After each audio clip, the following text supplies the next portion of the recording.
Part 20 غزوہ خیبر تجلیات نبوت بک پڑھ رہے ہیں ہم۔ مدنی دور۔ اعوذ باللہ من الشیطان الرجیم، بسم اللہ الرحمن الرحیم۔ غزوہ خیبر 7 ہجری محرم 7 ہجری میں رسول اللہ صلی اللہ علیہ وسلم نے خیبر کا قصد فرمایا، یعنی ارادہ کیا۔ خیبر میں یہودی آباد تھے اور مسلمانوں کو بہت تنگ کر رہے تھے۔ اس موقع پر ان لوگوں نے بھی اجازت چاہی جو حدیبیہ میں پیچھے رہ گئے تھے، یعنی جو غزوہ جو حدیبیہ عمرہ حدیبیہ میں جب آپ صلی اللہ علیہ وسلم گئے تھے تو اس میں جو لوگ نہیں جا پائے تھے انہوں نے بھی کہا کہ ہم بھی چلیں گے۔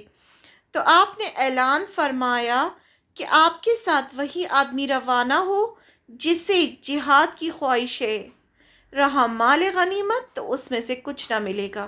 یعنی پہلے ہی کہہ دیا آپ نے کہ کسی کو مال غنیمت نہیں ملے گا، یعنی جو واقعی جہاد کرنا چاہتا ہے پھر وہی چلے۔ نتیجہ یہ ہوا کہ بیت رضوان والے 1400 افراد کے سوا کوئی نہ نکلا جو آپ صلی اللہ علیہ وسلم کے ساتھ گئے تھے عمرہ حدیبیہ میں، اور جنہوں نے بیت رضوان کی تھی جو 1400 صحابی تھے، بس وہی نکلے، ان کے سوا کوئی نہ نکلا۔ آپ صلی اللہ علیہ وسلم نے مدینے کا انتظام سبا بن عرفتہ غفاری رضی اللہ عنہ کو سونپا۔ پھر خیبر جانے والے معروف کاروانی راستے پر چل پڑے۔ تقریباً آدھا راستہ طے کر لینے کے بعد آپ نے ایک دوسرا راستہ منتخب فرمایا جو ملک شام کی طرف خیبر پہنچتا تھا۔ مقصد یہ تھا کہ اس طرح یہودیوں کے ملک شام بھاگنے کا راستہ بند کر دیں۔ آپ نے آخری رات خیبر کے قریب گزاری مگر یہود بے خبر رہے۔ پھر صبح فجر کی نماز اندھیرے میں پڑھی اور سوار ہو کر خیبر کی آبادی کا رخ کیا۔ ادھر یہود بے خبری میں اپنے پھاوڑے اور ٹوکریاں وغیرہ لے کر اپنی زمینوں میں نکلے۔ اچانک لشکر دیکھ کر چیختے ہوئے بھاگے کہ واللہ محمد صلی اللہ علیہ وسلم لشکر سمیت آ گئے ہیں۔ نبی صلی اللہ علیہ وسلم نے فرمایا، اللہ اکبر، خیبر تباہ ہوا۔ جب ہم کسی قوم کے میدان میں اتر پڑتے ہیں تو ڈرائے ہوئے لوگوں کی صبح بری ہو جاتی ہے۔ صحیح بخاری کی روایت ہے۔ خیبر مدینے سے 171 کلومیٹر شمال میں ہے۔ اس وقت اس کی آبادی 3 حصوں میں بٹی ہوئی تھی، ایک نطات، دوسرے قتیبہ، تیسرا شق۔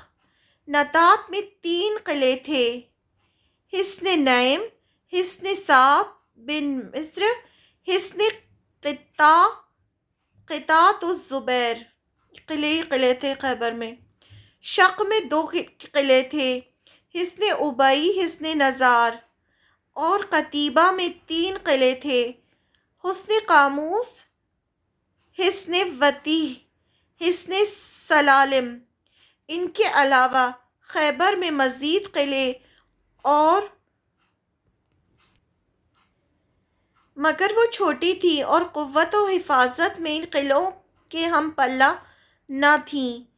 نطات کی فتح۔ اب ایک ایک قلعہ آپ صلی اللہ علیہ وسلم فتح کرتے جا رہے ہیں، اتنے سارے قلعے ہیں خیبر میں۔ نطات کی فتح۔ رسول اللہ صلی اللہ علیہ وسلم نے نطات کے قلعے کے مشرق میں تیروں کی پہنچ سے دور پڑاؤ ڈالا اور حصن نعیم کے محاصرے سے جنگ کا آغاز کیا۔ یہ بہت محفوظ، بلند اور مشکل چڑھائی والا قلعہ تھا اور یہود کی پہلی دفاع لائن کی حیثیت رکھتا تھا، یعنی سب سے پہلا قلعہ یہ تھا۔ اسی میں ان کا شاہزور بہادر مرحب بھی تھا جو 1000 مرد کے برابر مانا جاتا تھا۔ کہا جاتا ہے کہ چند روز فریقین میں تیر اندازی ہوئی، یعنی آپس میں دونوں طرف سے، ادھر سے بھی اور ادھر سے تیر اندازی ہوئی۔ پھر رسول اللہ صلی اللہ علیہ وسلم نے فتح کی بشارت دیتے ہوئے فرمایا، کل میں جھنڈا ایسے شخص کو دوں گا جو اللہ اور اس کے رسول سے محبت کرتا ہے اور جس سے اللہ اور اس کے رسول صلی اللہ علیہ وسلم بھی محبت کرتے ہیں۔ یہ سن کر انصار اور مہاجرین سب نے اسی آرزو کے ساتھ رات گزاری کہ جھنڈا اسے دیا جائے، یعنی ہر ایک آرزو کر رہا تھا کہ کاش وہ ہم ہوں جسے جھنڈا ملے۔ صبح ہوئی تو آپ نے فرمایا علی کہاں ہیں؟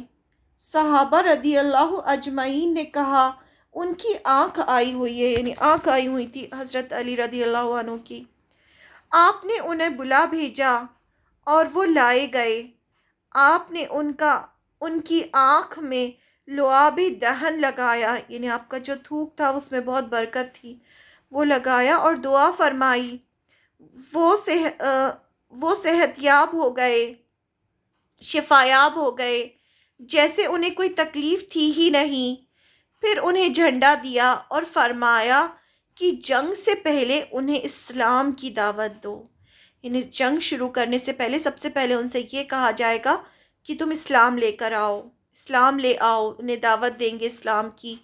ادھر یہود نے اپنی عورتوں اور بچے شق کے قلعے میں منتقل کر دیے، یعنی انہوں نے سارے اپنی جو عورتیں اور بچے تھی دوسری قلعہ جو تھا شق اس میں ٹرانسفر کر دیے، اور اسی صبح طے کیا کہ کھلے میدان میں جنگ کریں گے۔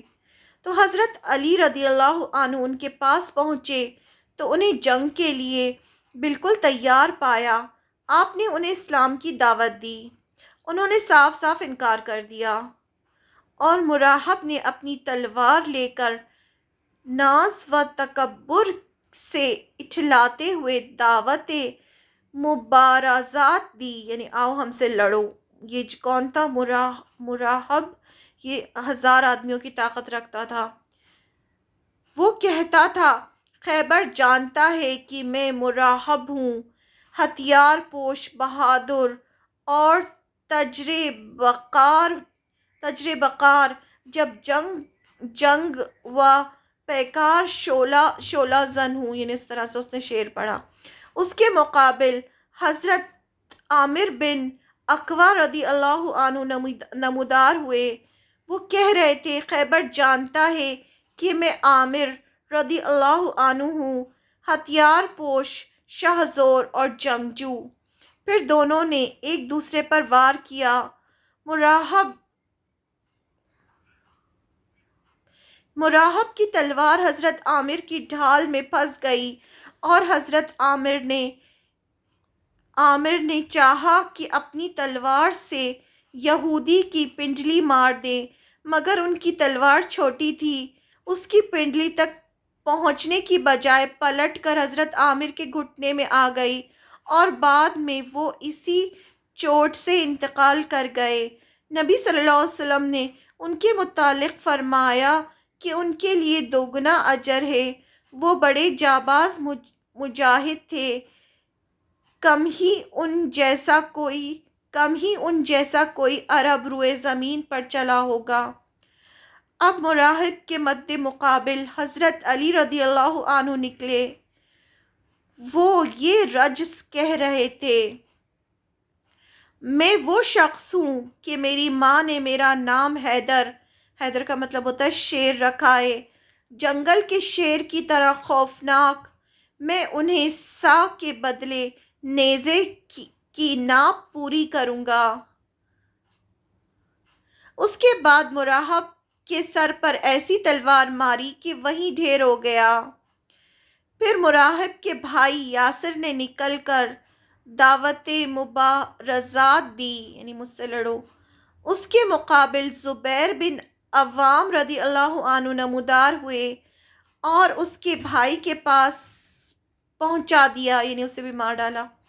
اس کے بعد غمسان کا رن پڑا اور کئی یہودی مارے گئے، جس سے ان کے حوصلے ٹوٹ گئے اور وہ اپنے مورچے چھوڑ کر بھاگ نکلے۔ مسلمانوں نے ان کا پیچھا کیا اور بزور قلعے میں داخل ہو گئے۔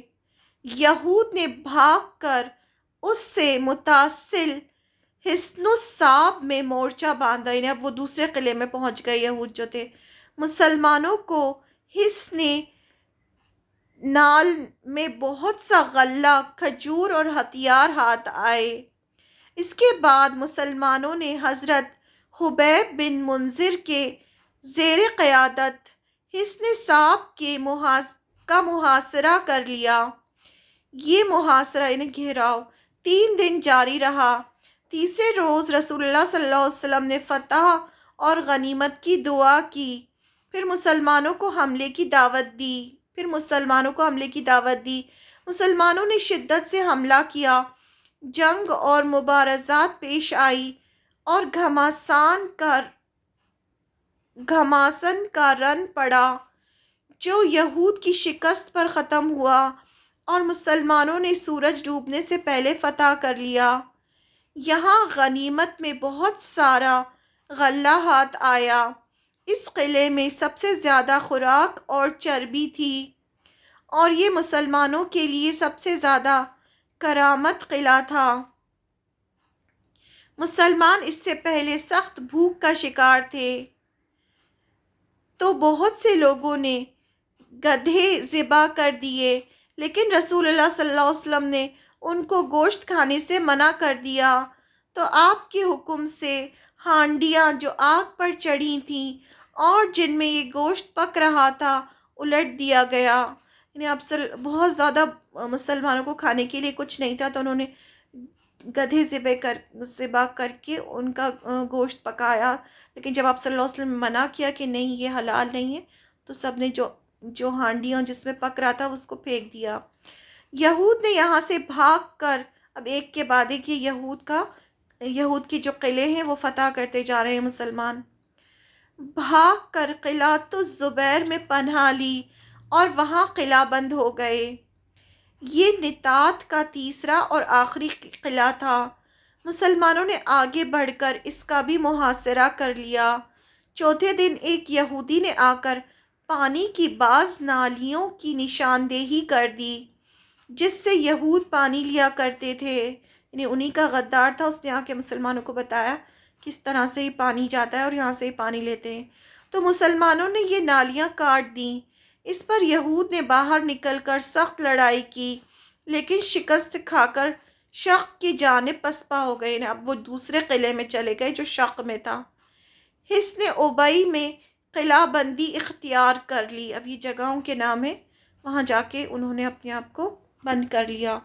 شق کی فتح، اب یہ جو 3 قلعے فتح ہو چکے ہیں، اب یہ دوسرا قلعہ ہے۔ شق کی فتح، مسلمانوں نے پیچھا کر کے وہاں بھی ان کا محاصرہ کر لیا، تو وہ نہایت سخت لڑائی کے لیے تیار ہو کر نکلے۔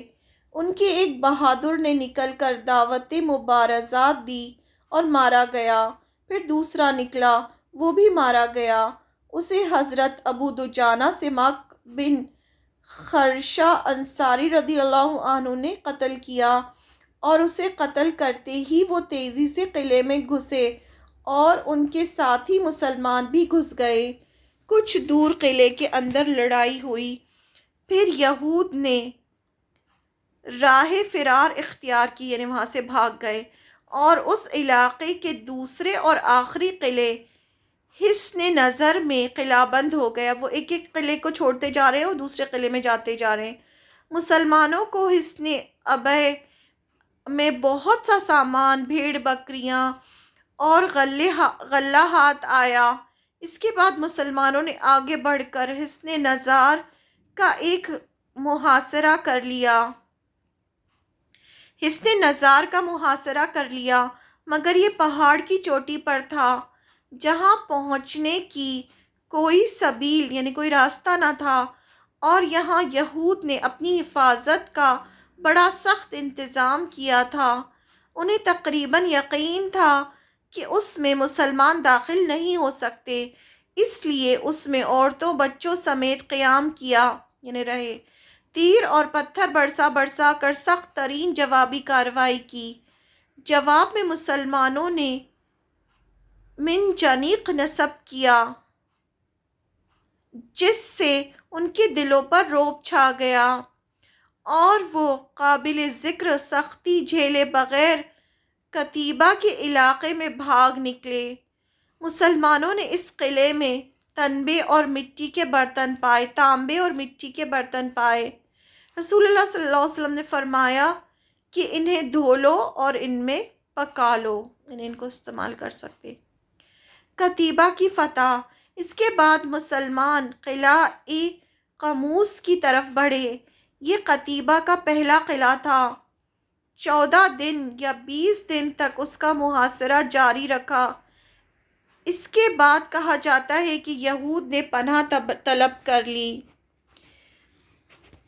اور کہا جاتا ہے کہ مسلمانوں نے بزور طاقت قلعہ فتح کیا، اور یہود باقی 2 قلعے وطیح اور سلالم کی طرف بھاگے۔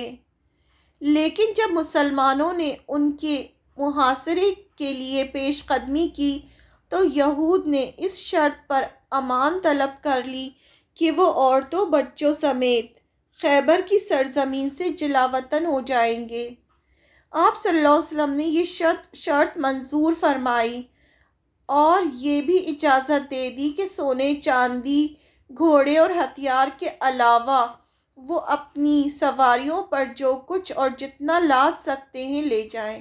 انہوں نے آپ صلی اللہ علیہ وسلم سے کہا کہ ہمیں جانے دیں، تو آپ صلی اللہ علیہ وسلم نے کہا ٹھیک ہے، وہ جا سکتے ہیں، اور اگر کچھ چھپایا تو ذمہ ختم سمجھا جائے، مطلب کچھ چھپانا نہیں تھا ان کو، جو آپ صلی اللہ علیہ وسلم نے کہا تھا بس وہی چیزیں لے جا سکتے تھے۔ اس کے بعد انہوں نے 2 یا 3 قلعے مسلمانوں کے حوالے کر دیے۔ مسلمانوں کو 100 زرہیں، 400 تلواریں، 1000 نیزے اور 500 عربی کمانیں ہاتھ آئیں۔ ان کے پاس بہت پیسہ ہوتا تھا جو یہود ہوتے تھے۔ تورات کے کچھ صحیفے بھی ملے، لیکن یہ مانگنے والوں کو واپس دے دیے گئے، انہوں نے مانگے تو انہیں واپس دے دیا گیا۔ کنانہ اور ابی حقیق اور اس کے بھائی نے بد عہدی کی اور بہت سا سونا چاندی اور جواہرات چھپا کر لے جا رہے تھے وہ، لہٰذا ان کا ذمہ ختم ہو گیا، یعنی اب جو تھا مطلب وہ مستحق ہو گئے کہ انہیں ختم کر دیا جائے، جو انہیں ضمانت دی گئی تھی وہ ختم ہو گئی، اور بد عہدی کی سزا میں ان دونوں کو قتل کر دیا گیا۔ ہوئی بن اخطب کی صاحبزادی حضرت صفیہ کنانہ کے نکاح میں تھیں، انہیں قیدیوں میں داخل کر لیا گیا۔ یہاں پر آپ صلی اللہ علیہ وسلم ان سے شادی کریں گے۔